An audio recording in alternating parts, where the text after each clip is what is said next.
Aqui conosco no portal HSM, Marcelo Molnar, que é diretor da Todo Ouvidos, uma empresa de monitoramento de redes sociais. Marcelo, muito obrigada por ter aceito o nosso convite. Eu que agradeço o convite. O lema da Todo Ouvidos é: para que perguntar se as pessoas já estão falando? Exatamente. Você pode explicar? Isso. Na verdade, o advento das redes sociais, acho que o grande ganho, né, que as empresas, que as pessoas, que enfim, o mercado adquiriu, é o fato de que hoje a gente não precisa interromper as pessoas para saber o que passa na cabeça delas. Até então, quais eram as formas que a gente, as ferramentas que a gente tinha para descobrir isso? A gente, através de um processo de pesquisa, ou a gente tinha que recolher a pessoa para um ambiente controlado, ou a gente tinha que interromper o que ela estava falando ou fazendo para saber, para perguntar aquilo que a gente queria saber. Através do monitoramento, é a verdade. A pessoa está falando aquilo naquele momento e basta para a gente recolher, captar e entender dentro do contexto o que ela está querendo dizer. No monitoramento de redes sociais, normalmente o que as empresas estão buscando saber? Elas querem buscar a verdade, a imagem. Elas já sabem que as empresas estão falando, que as pessoas já estão falando sobre as marcas, sobre as empresas em si, mas elas não sabem o quê. Então, uma das preocupações é volume, o quanto estão falando de mim. O segundo, se estão falando, o que estão falando e se estão falando bem ou estão falando mal de mim. Acho que essa é a principal curiosidade. Depois disso, aí tem uma série de outras necessidades que são descobertas e de possibilidades que a gente tem de fazer com essas informações, né, de utilizar essas informações. Justamente isso que eu ia te perguntar. No monitoramento você descobre algo que falta, algo que as pessoas estão pedindo e que continuidade o trabalho de monitoramento faz junto às empresas clientes? Isso. Na verdade, a primeira coisa que a gente descobre é se estão falando bem, se estão falando mal.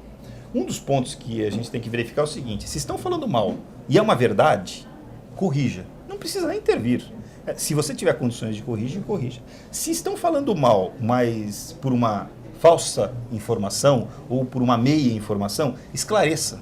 Passe as informações corretas. E se estão falando mal porque estão enganadas, então aí realmente é necessária uma intervenção para esclarecer. Porque às vezes as pessoas acabam falando alguma coisa que não devem ou que não sabem por um simples desconhecimento, né? Estão falando mal por falta de informação. Muitas empresas fazem o auto-monitoramento das suas redes sociais. Qual é a vantagem de você ter uma empresa de fora fazendo esse monitoramento? Você tem uma visão mais crítica, mais distante? Pureza, corporativismo. É lógico que normalmente quando você faz o monitoramento também está dentro da área de marketing. Existe toda uma estrutura por trás que acaba até impedindo, né? O monitoramento de redes sociais hoje em dia não é uma atividade top, é uma atividade intermediária. Então fica muito difícil às vezes para um funcionário apontar o erro do seu chefe. Ou até pode passar as informações oficiais, mas existe aquele processo interno de tentar jogar sujeira para debaixo do tapete. Num monitoramento externo, eu sou isento, eu não tenho preocupação nenhuma. A verdade chega mais facilmente e de uma forma não emocional. Chega, olha, é exatamente isso que está acontecendo. Não existe um interesse interno, né? Então, a sensação que se dá... Agora, é lógico que tem empresas sérias, bem estruturadas, que fazem excelente trabalho, mas esse risco ocorre, né, do corporativismo, de tentar não maquiar um pouco a verdade. Você tem algum case que você poderia destacar, onde você descobriu alguma coisa nesse monitoramento que foi fundamental em algum ponto da empresa? Olha, na verdade o que a gente acaba fazendo, alguns contratos, por exemplo, a gente acabou trabalhando na parte das eleições, né? E eleições presidenciais. Então, foi uma das coisas que era de extrema importância e a gente acabava passando essas informações públicas, era de que 30 dias antes do primeiro turno, a Marina não tinha, o movimento das redes sociais, a Marina Silva não tinha apenas 9 ou 8% de intenção de voto. Ela tinha 17%, ela tinha 18% de intenção naquele momento. O que acontecia era de que os grandes institutos, não sei exatamente por quais interesses ou contratação, não era interessante para nenhum dos dois grandes partidos que isso fosse divulgado. Para o PT era interessante acabar no primeiro turno. para o PSDB era interessante o Serra ir para o segundo turno. Então a Marina ficou ensanduichada nesse processo, mas a gente via o movimento na rede e nas ruas mesmo muito maior do que o que apontava as pesquisas.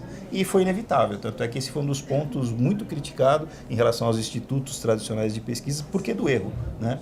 Mas a gente, sendo frio e só olhando o monitoramento das redes sociais, a gente via de que isso não condizia com a verdade. E a gente passava essa informação, só que a gente passava assim, essa informação ela é fornecida para a estrutura. O que a estrutura vai fazer com isso já não pertencia neste trabalho da nossa alçada, a gente só passava informação. E isso é uma coisa bem clara, né? Bem atual.